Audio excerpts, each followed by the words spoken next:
আসসালামু আলাইকুম ভিউয়ার্স, আমরা আজকে এমন একটা রাস্তায় আছি যেটা হচ্ছে হাইওয়ে রোড।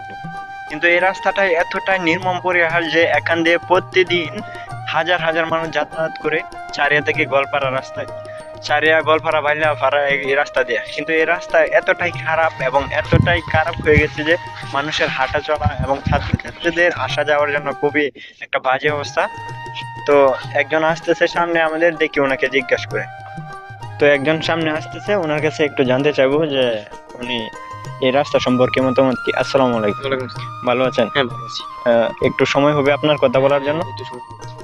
তো আপনি কি এই রাস্তা দিয়ে প্রতিদিন যাতায়াত করেন? হ্যাঁ, প্রতিদিনই যাতায়াত করি। তো আপনার এই রাস্তা সম্পর্কে ধারণা কি এবং আপনি কি বলতে চান এই রাস্তা নিয়ে? ধারণা মনে করেন এই মেঘ বৃষ্টি হইলে রাস্তা দিয়ে যাওয়া যায় না, মনে করেন যে আপনি পায়ে গা হয়ে জায়গা। অনেকে স্কুলের টাইমে তো পোলাপান প্রতিদিনই হাঁটাচলা করে, মনে করেন গা পোলাপান প্রতিদিনই যাইতে পারে না যে এই রাস্তার কারণে। এই রাস্তাটা যদি মনে করেন গা একটু করে দেওয়া হইতো তাহলে ভালো হইতো অনেক, বুঝছেন? জি অবশ্যই। মানে বিষয়টা হলো যদি মানে ভালো ভালো মানে কথাগুলো তো ভালোর জন্যই বলা হয় মানুষের। তো এই রাস্তার জন্য কি কখনো অনুদান আসছিল বা মাপজোপ হয়েছিল? হ্যাঁ, হয়েছিল হয়েছিল এই 3 জায়গায় মাপযোগ হয়েছে। তারপরে এটা কিছু মানে আইসে না, উপরে থেকে কিছু আইসে না।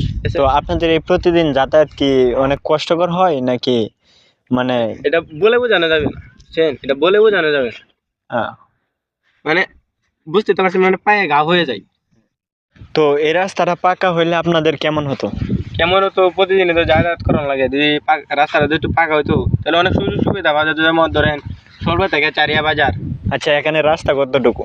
এখানে রাস্তা হলো মনে হয় 2 কিলো রাস্তা, প্রতিদিন যাতায়াত করা লাগে 2 কিলো রাস্তা। এই 2 কিলো রাস্তা কি প্রতিদিন হেঁটে হেঁটে আসেন নাকি?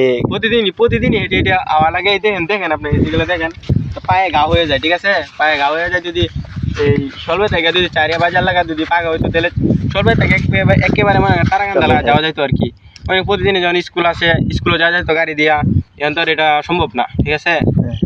আপনারা এতক্ষণ শুনতেছিলেন যে ছাড়িয়া বাজার থেকে এই স্বল্প গোয়ালপাড়া বালিয়াপাড়া এই রাস্তাটার কথা আর কি। যে ওনার মতামত ছিল যে এই রাস্তাটা যদি পাকা হতো তাহলে ওনারা গাড়ি দিয়ে আসতো, যাতায়াত করতো। তো যাতায়াত করার মতো ওনাদের সুযোগ সুবিধা নাই। এই 2 মাইল রাস্তা ছাড়িয়া বাজার থেকে গোয়ালপাড়া পর্যন্ত তারা হেঁটে হেঁটে আসে, প্রতিদিন হেঁটে হেঁটে যায়।